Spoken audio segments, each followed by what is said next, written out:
Le déni, c'est un mot qu'on entend souvent, n'est-ce pas? Quelque chose qu'on a tous déjà ressenti ou au moins observé. Mais la vraie question c'est, est-ce que c'est juste une faiblesse ou bien un mécanisme de survie absolument essentiel?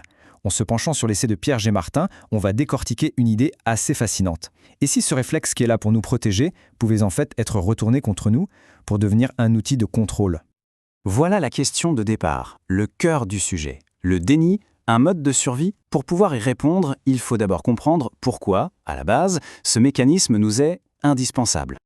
Alors, rentrons dans le vif du sujet. La première idée, et elle peut surprendre, c'est que le déni n'est pas du tout un défaut. Non, ce serait même un outil cognitif fondamental. Mais pourquoi? Il suffit d'y penser une seconde. Notre cerveau est constamment bombardé d'informations, de stimuli, de tout. C'est tout simplement impossible de tout gérer en même temps. La réalité, brute, est bien trop vaste, bien trop complexe. Et c'est précisément là que le déni intervient. Attention, il ne s'agit pas de nier bêtement la réalité. C'est plutôt un réflexe qui nous permet de faire le tri. Le cerveau isole certains éléments pour se concentrer sur ce qui est vraiment important, à un instant T. En gros, c'est un mécanisme de focalisation. Sans lui, on serait complètement perdu. Bon, mais alors, où est le problème si c'est si utile? C'est là qu'on arrive au cœur du paradoxe.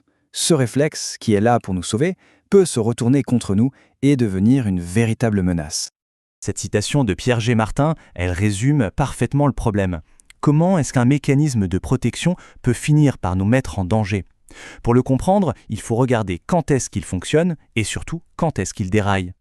En fait, tout est une question de type de danger. Le réflexe de déni, il est incroyablement efficace face à une menace claire, nette, immédiate. Pensez à un animal sauvage qui charge, par exemple. Par contre, il est complètement dépassé quand le danger est flou, diffus, difficile à cerner.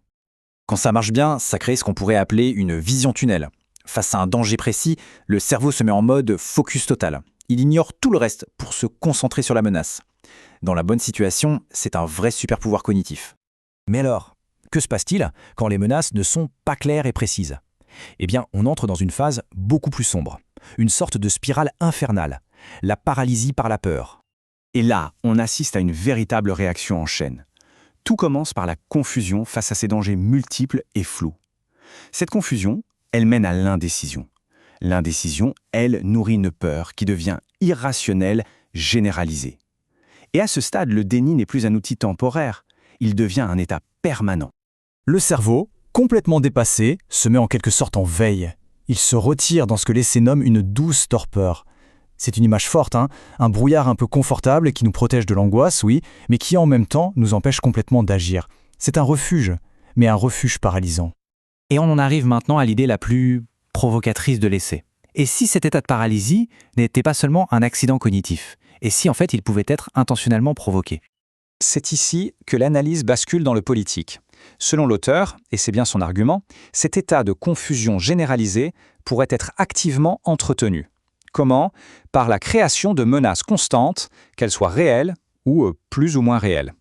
Et le but, d'après son analyse, ce ne serait pas de nous faire réagir à un danger précis. Au contraire, l'objectif serait de maintenir le cerveau dans un état de surcharge constant pour court-circuiter notre capacité de réflexion et d'action. La conséquence ultime de tout ça, c'est l'inhibition de l'action. Des individus maintenus dans la confusion et la peur finissent par devenir passifs, incapables de prendre des initiatives. On se retrouve donc face à une question qui est fondamentale. Si notre propre cerveau utilise le déni pour se protéger, mais que ce même mécanisme peut être exploité pour nous paralyser, comment est-ce qu'on fait la part des choses? Apprendre à distinguer notre réflexe de survie d'une possible manipulation, c'est peut-être là le véritable enjeu. Et c'est sur cette réflexion que nous laisse cet essai.